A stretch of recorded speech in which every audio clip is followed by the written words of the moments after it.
CNN. How will the promise of a second Cold War impact the portrayal of Russia in movies and television?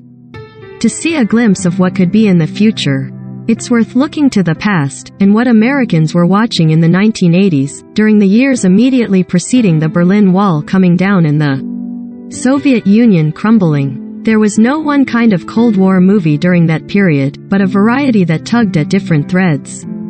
The plots ranged from traditional spy fare and stock go-to villains to Soviet invasions of the US to hopeful demonstrations of Russians and Americans finding common ground, even if their countries didn't. Others focused on the threat of nuclear annihilation, a concern exemplified by earlier movies like Failsafe and Dr. Strangelove but brought to vivid life, and directly into living rooms, in the 80s. That last bracket included The Day After, a 1983 TV movie considered so provocative that the Reagan administration appealed to ABC not to broadcast it. Shown with limited commercial interruption because of the content, the movie drew a massive audience, a cultural moment captured, fittingly, in the FX series The Americans, which dealt with Soviet spies operating within the U.S.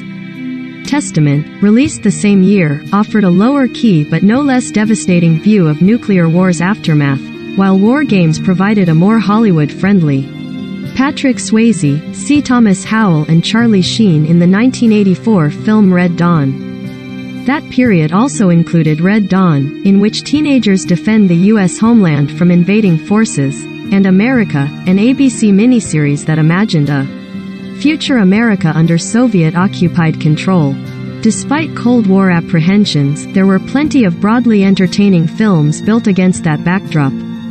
Rocky IV actually sees the title character win over the Russian crowd against towering Soviet champion Ivan Drago, while another Sylvester Stallone franchise, Rambo III, had the trained killing machine team up with brave Afghans against the Soviets. With its Spies Among Us hook, No Way Out was in a way an early version of The Americans, while Chevy Chase and Dan Aykroyd co-starred in the 1985 comedy Spies Like Us. Dan Aykroyd and Chevy Chase in the 1985 film Spies Like Us. As for the notion of cross-national partnerships, examples range from Red Heat, starring Arnold Schwarzenegger, to Gorky Park, with William Hurt as a Russian detective seeking to solve a trio of murders while navigating a cesspool of corruption, and for a time partnering with an American cop. As Emma Piper Burkett wrote in a 2017 article for RogerEbert.com, while many 80s films incorporated Russians and Americans cooperating despite the political climate, after the dissolution of the USSR, however, Hollywood quickly resumed perpetuating its familiar trope of Russian bad guys. More recent series like The Americans and Homeland have offered a more nuanced view of Russian characters. During their heyday, retired General Michael Hayden, who had consulted on the latter, told The Washington Post that in the past, there was a theoretical certainty: Marxism bad, totalitarianism bad. The Russians didn't need much explaining. Kerry Russell and Matthew Rhys played Russian spies in The Americans. The question is where the Russian image goes from here. Michael Kackman, an associate professor of television at Notre Dame whose specialties include Cold War American culture, expressed hope that the stories of individual Russians wouldn't be lost in the rush toward broad strokes portrayals.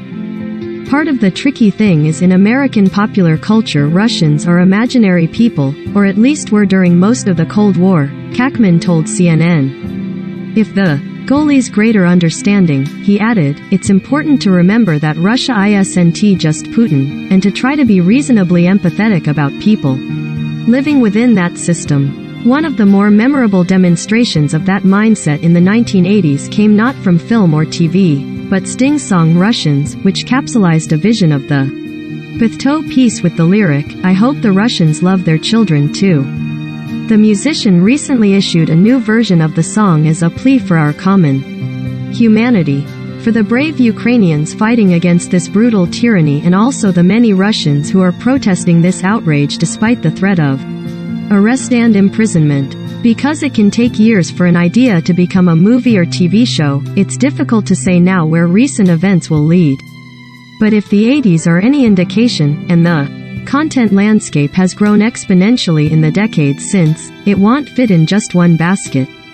The world is complicated, and we are too, Kakman said. All of those representations are in circulation together.